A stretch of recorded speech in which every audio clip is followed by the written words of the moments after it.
जनगणनेच्या मुद्द्याचा वापर केल्याचा आरोप भाजपचे नेते अश्विनी वैष्णव यांनी केलाय।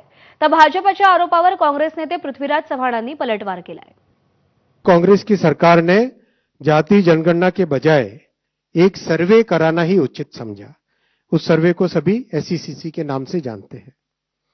इस सब के बावजूद कांग्रेस और इंडी गठबंधन के दलों ने जाति जनगणना के विषय को केवल अपने राजनीतिक लाभ के लिए उपयोग किया।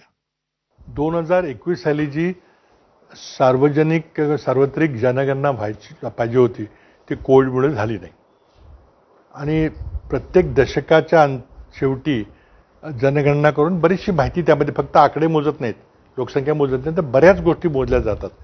ते घडलेलं नाही। म्हणून काँग्रेस पक्षाची अधिकृत मागणी की लवकरात लवकर जनगणना घ्या। केंद्राने घेतलेल्या जातनिहाय जनगणनेच्या निर्णयाचं मुख्यमंत्री आणि उपमुख्यमंत्र्यांनीही स्वागत केलंय। पाहूया।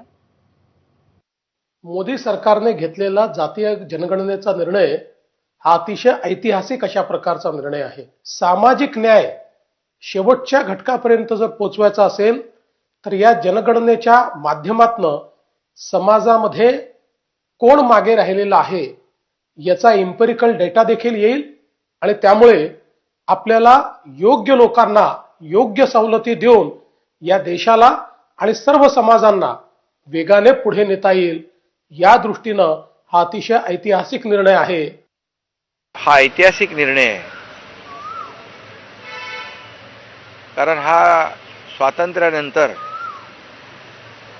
इतक्या वर्षानंतर प्रधानमंत्री नरेंद्र मोदीजी यांनी घेतलेला अतिशय धाडसी निर्णय आहे आणि म्हणून मी शिवसेना त्याचं स्वागत करते आणि शिवसेना पक्ष त्यांच्या निर्णयाचा पूर्ण समर्थन करून त्यांना पाठिंबा देतोय।